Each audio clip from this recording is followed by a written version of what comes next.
Sun, sand, surf, and Chardonnay? You heard right. North Carolina's wine industry is heading to the coast. Get ready for Carolina crab cakes in white wine sauce and duck with a red wine reduction. So raise a glass to good food and good wine, because it's what's cooking next in FlavorNC. FlavorNC was made possible by Got to Be NC Agriculture, the official state identity program for products grown and processed by farmers and value-added food companies in North Carolina. When you want the best, it's got to be NC. The Currituck County Department of Travel and Tourism. The Currituck County Outer Banks. More value, more excitement, more than you imagined. Additional support was provided by the following.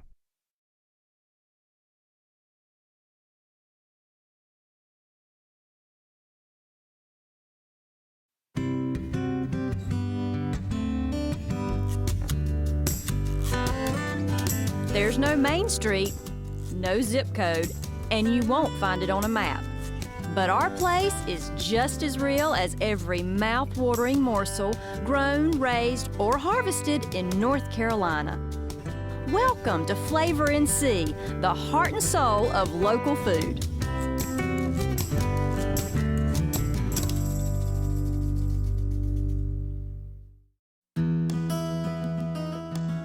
Galileo said, "Wine is sunlight held together by water." That's not hard to believe when you're looking at a vineyard full of sun-ripened grapes just waiting to be harvested. The process of turning grapes like these into wine is just about as old as civilization itself. Evidence of winemaking goes all the way back to 6000 BC. In North Carolina, winemaking arrived with the very first colonist. In fact, the oldest known cultivated grapevine in the country is on Roanoke Island in Manio. North Carolina's wine industry has come a long way since the colonists cultivated that vine in 1585. There are now more than 100 wineries and 400 vineyards stretching from the mountains to the coast. One of those coastal vineyards is in Currituck County in the northeastern corner of the state. Currituck County may be better known for beautiful beaches, wild horses, and some of the best waterfowl hunting around. But it's gaining quite a reputation for winemaking too.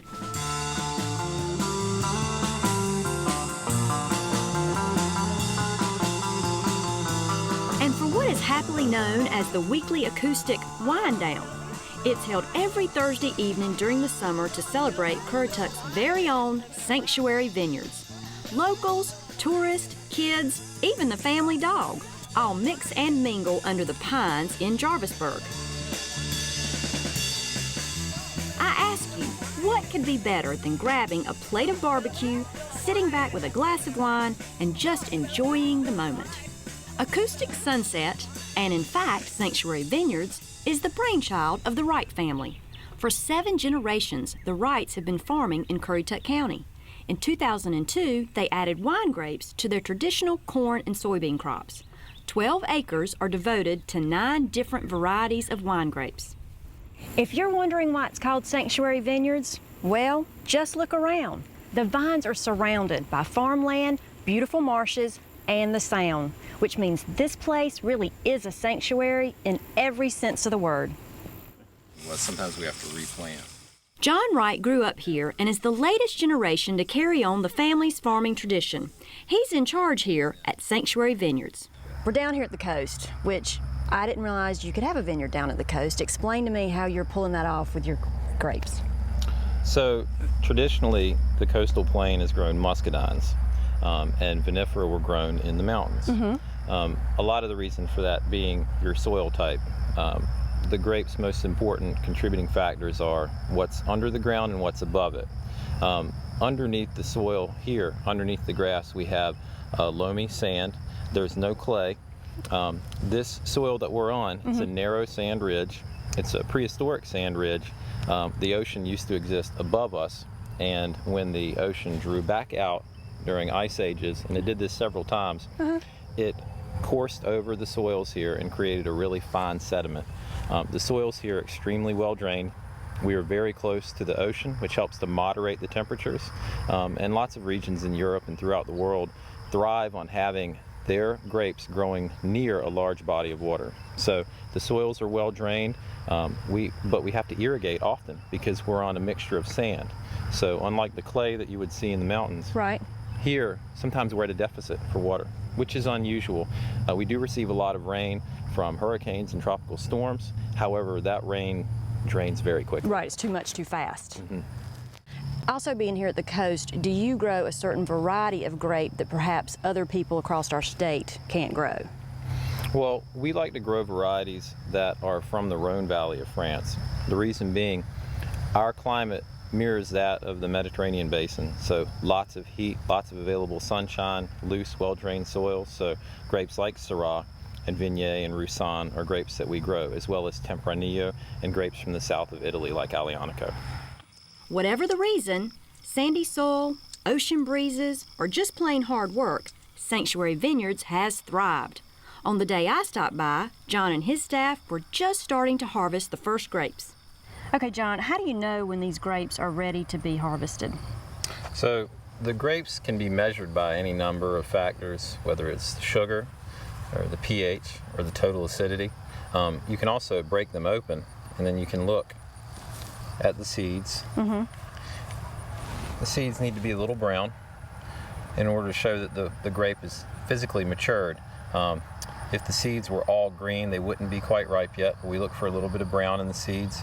You can crunch on them a little bit. You can actually bite into them. If they give way, then that's a sign that the whole grape has started to mature.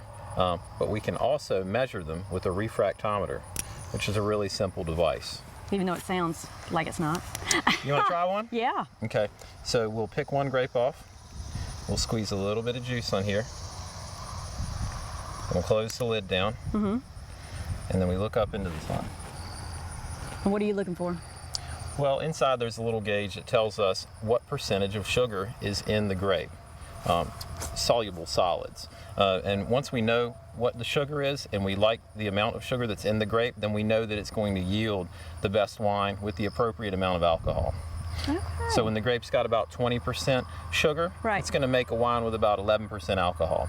So we look for 22, 23% sugar. Right. And once we get there, then we really think about harvesting. So there is a true scientific method to making great wine. There is. Harvesting the grapes is only the beginning of the process. It's a long ride for these grapes from the vine to the wine glass. At Sanctuary, that process takes place here in the winery. It's about as far from that old-fashioned vision of people stomping grapes with their bare feet as you can get. All right, so after the grapes have been crushed, they go into these big giant tanks.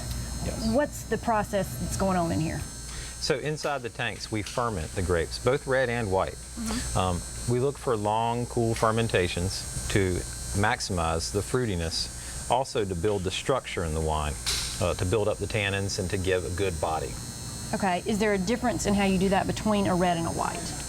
Well, the white wines, what we're looking for is a fermentation that is cool and slow, and then after that, we either leave them in steel to make them more crisp and mineral flavors, or we bring them into barrels to add a spicy vanilla, a buttery note. Okay, so how long they stay in here as far as the process and then going into the barrel all has an effect on the taste? Certainly. In the case of this tank, Syrah, we'll be moving this to barrel very soon, leaving it in barrel for 12 to 18 months. That's a long time. Okay, can I see what this tastes like now? Yes. So this is a raw product. Which means nothing's been added to it? Nope.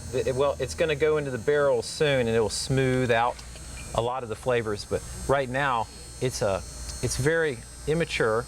Wines are built to maturity by aging, in the case of red wines, in oak barrels. It softens the tannins and the acid and makes them smoother, but still full body. It's bold and it's smooth, but it has that grape juice type of scent and a little bit of after flavor. Yes, definitely. That's great. Okay, let's see the next step in the process. All right, let's do it. After fermenting for a few weeks, the new wine is transferred from these modern steel tanks to old-fashioned wooden barrels where it ages for up to a year or more. When's it ready? It's all a matter of taste, So John checks each barrel regularly until he decides it's time to bottle. And when it's time, there's no messing around.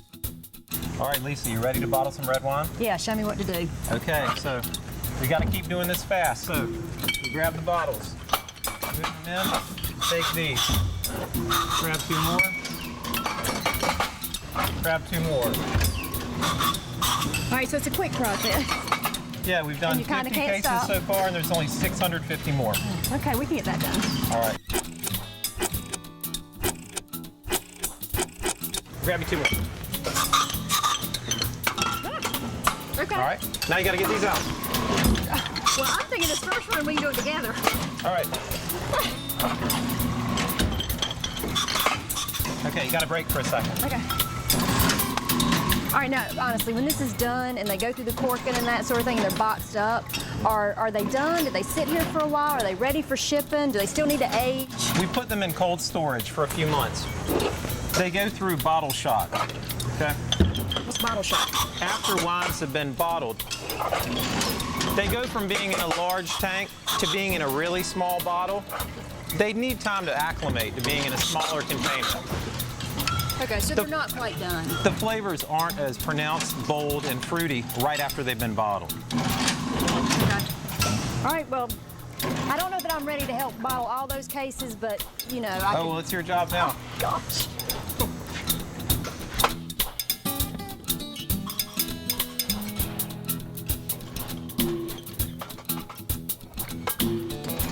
I don't think they're going to keep me. I still have production.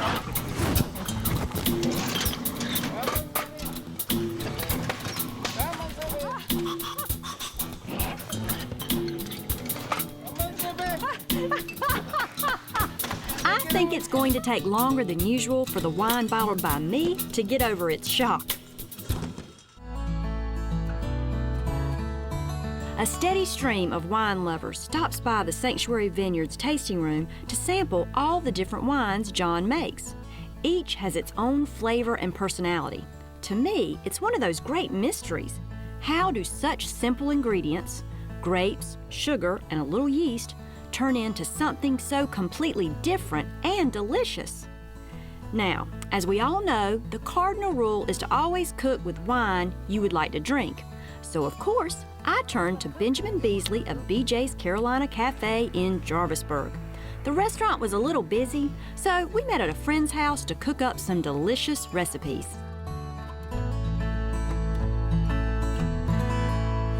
All right, Benjamin, we're in Currituck. This is an icon, the lighthouse, and there's something else I believe y'all have that's an icon to this area? Duck, of course. And that's our first recipe. I don't do a lot with duck. Is it easy to work with?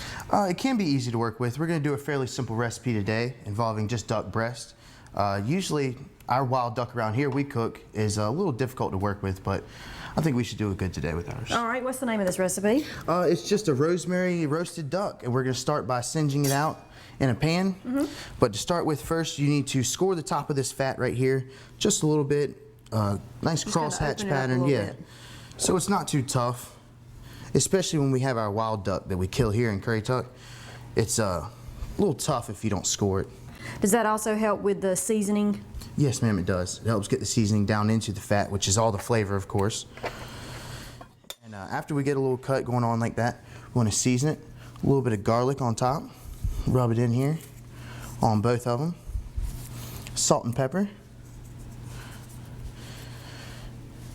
And then, of course, our rosemary. Okay. Nice. That's fresh rosemary. This is fresh rosemary. Just came out of my garden at the restaurant. And this is about a 6-inch, 8-inch sprig I diced up. And I like to coat both sides very well because we're going to cook both sides. Does duck have a lot of fat in it when you're cooking with it, or is it a leaner meat? It's a pretty lean meat. It's got, like I said, most of the fat is right here on top, and that's what gives it its flavor. It's pretty lean. Now, when you cook it, when we kill it here and cook it like straight out of the freezer, which is what this is, our freezer duck pretty much. I killed this winter. You can need to brine these for a couple days and maybe some milk or some salt water mixture. Okay, depends on what you're working with. Yeah, overnight in the fridge would probably be good just to take out the real wild flavor. All right, so our next step, we're going to sear those duck breasts. Yes, ma'am. We're going to start off, first of all, with the skin side down. You're gonna sear them for about 5 minutes till that skin gets nice and brown and crispy. Is it 5 minutes on each side? Yes, ma'am. It's gonna be 5 minutes on each side. Then we just toss it right in the oven. Finish it off till we get it to a nice medium rare, and it's however you like to cook it also. Some people, I like mine medium actually, so that's probably how we're gonna cook it, to about medium. All right. I'm gonna like it how you like it. Yes, it's, it's however you like it. And if some people don't like that, you can cook it to well done, it's fine. A little bit more time in the oven will be fantastic. All right. We'll wait till you flip them.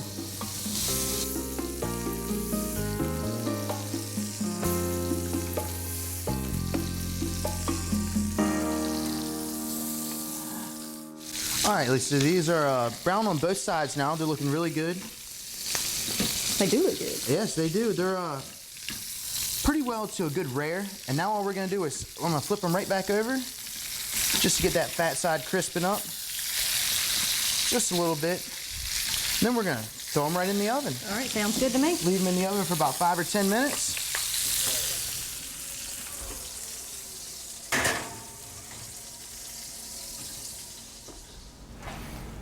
That smells good. It does. And it's done. I would say it's probably about to a medium rare. All right. We're gonna take the breast off right here and just let them rest. And then we're gonna start working on our sauce. I like a good sauce now. Oh yes. We're gonna get our pan real hot and take care of all these little cookings on the bottom. The good bits and pieces. The good gibbly bits.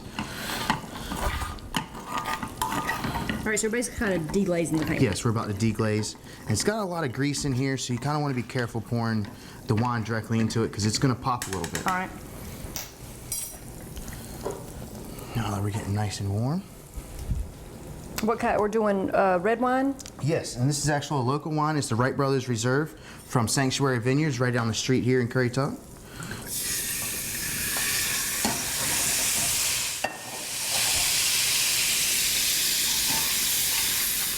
Is it going to reduce down? Yes, we're actually going to add some more wine to it once we get the good stuff off the bottom here. And we're going to add some orange juice. And this isn't fresh orange juice, but if you want to squeeze an orange, that would be even better. Keep the pan real hot. Add a little bit more, about a cup and a half to that. We're also going to add about a cup of orange juice to that, just to sweeten it up. And then we're going to let that cook. And this is where we're going to reduce it down to about half of what we want. All right.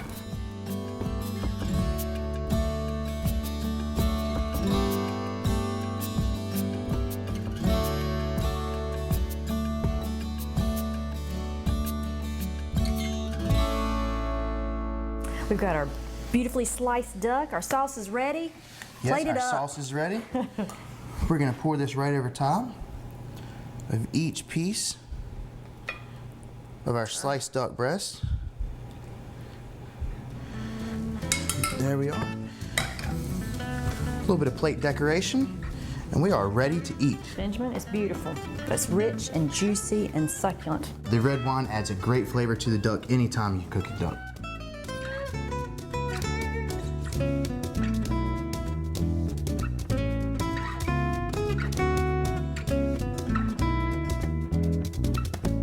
All right, Benjamin, we're at the coast, so we've got to do something with crab meat. Of course, we're going to do crab cakes today. Very simple crab cake recipe. Of course, we use fresh, local Currituck or North Carolina crab meat, if you can get it. Is the best always That use. is the best. Breadcrumbs. All right. These are just simple breadcrumbs I started this morning. They're biscuits. Use a little bit of bay seasoning. This is Old Bay. You can use any type of seafood seasoning like that. About a tablespoon. That's most of our flavoring in there. A little bit of granulated garlic. Just a little bit to add some more flavor, and some parsley flakes for some color. All right. Add a little bit of freshness to it. Then we're gonna mix these dry ingredients up. Mix them very good, because if you add too much of the wet stuff to it, you'll just have clumps of this in there. So we mix that up nice. And then we're gonna add our crab meat. If you wanna go ahead and dump the crab meat right in there. This is a pound of crab meat. All of it? Yes, all of Ooh, it. these are good crab cakes. Oh yes, very good. Very little filler. And at the restaurant, I don't like to use filler, but it's hard to get them to stay together if you don't use some kind of breadcrumbs like that. Right. We're just gonna mix like all these dry ingredients. You wanna be very careful to keep those lumps together the best you can. All right. And then we're gonna add some eggs. It's just 2 eggs per pound of crab meat. Crack them right on the top here. Make sure you don't get any shell in that. Nobody likes to bite into shell. No. And then this is about a half a cup of mayonnaise. All right. We're gonna stick our fingers in this anyway. So you might as well use it. You might as well get them a little dirty. And now we just want to mix this together. And like I said, you want to mix it very lightly so as not to mess up the beautiful lump crab that we have. Gotcha. Trying to keep those big chunks. Yes. That's what makes these look so great when you finally put them on a plate. And then about a 6 to 8 ounces is what you want. Okay. And I usually use a cup of some kind, a small third of a pound or something, or third of a cup. Yes. All right. To measure it out. Do it just like that. And a pound like this should make 6 to 8, depending on what size you want. If there's just a couple of you eating, you can use larger portions if you'd like. If you want a big crab cake, make a big one. If you want a big crab cake, make a big one. Now these do have raw egg inside them, so you want to make sure that you're gonna not cook them so big that they can't cook them all the way through, without burning the outside. All right, so we've got our pan hot with a little bit of butter. A little bit of butter in it. We're gonna form up our crab cakes nice and pretty. We're gonna set them right in here. You don't want this pan too hot because these are pretty thick crab cakes and we're gonna cook them all the way through. About how long on each side? 5 minutes, depending on the heat that you can use or Right, how the size. big your crab cakes are. All right, let's let them cook. Yeah, we're gonna let them cook.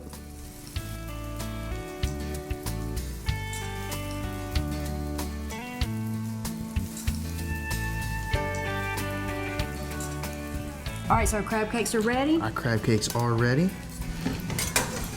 They look great. They do look great. And now I'm going to show you how to make a real quick white wine sauce with lemon and butter and garlic. Ooh. It's fantastic over top of crab cakes like this. We're going to start with about a 1/4 pound of butter, which is a regular stick that you buy from any store. Okay. Chop it up and get it going. When it melted real nice. So our butter's melted? Yep, once you got your butter melted nicely, you're going to take a little bit of flour. We're going to make a quick and easy roux.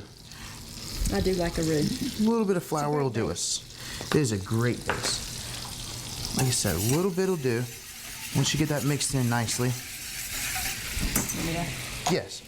We can add, this is lemon juice from 1 lemon. Add that in. This is the zest of that lemon. Same lemon. You can zest it first and juice it next. Add a little bit of basil to it. Oh. Add a nice flavor. A couple of nice pinches add a good flavor. Then we're going to add some Fresh garlic. fresh garlic.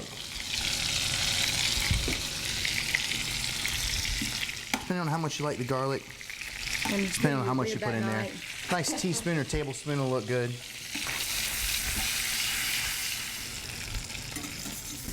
So how long are you gonna bring this to a boil, or We're just going to bring it up to simmer a nice boil. We don't really want to let it simmer too much. We just want to get very aromatic from all these flavors we have. The lemon and the garlic, that little bit of basil. You can smell it, and you might not get too close, but you can smell it cooking. It smells fantastic.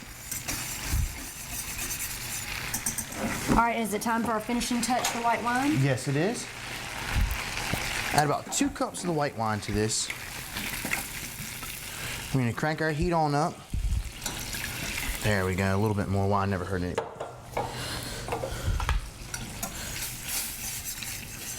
And once this starts to boil a little bit, you'll see it start to thicken up from that roux we made to start with.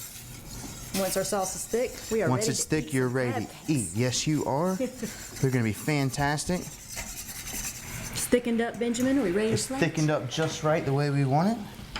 Cut it off. We're going to plate it right on top of our crab cakes. Now, if you cooked all 6 at one time, you'll be fine to pour all this on there. We're doing a few less, so we're just going to spoon this out.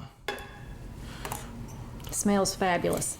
It is. That garlic and that white wine are fantastic with these crab cakes. And we'll give it a little taste. All right.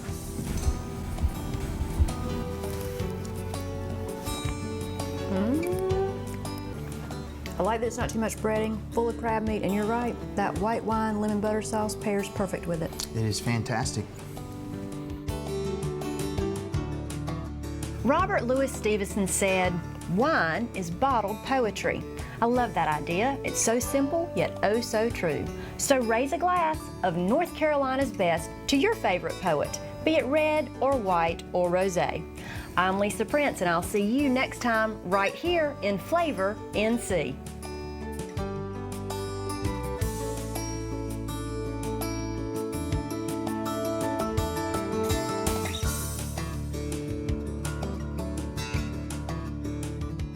see today's recipes or for more information on local food and farmers markets in your area, visit FlavorNC.com.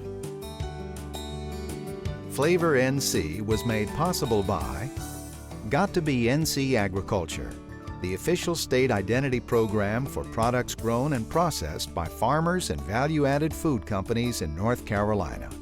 When you want the best, it's got to be NC. The Currituck County Department of Travel and Tourism. The Currituck County Outer Banks. More value, more excitement, more than you imagined. Additional support was provided by the following: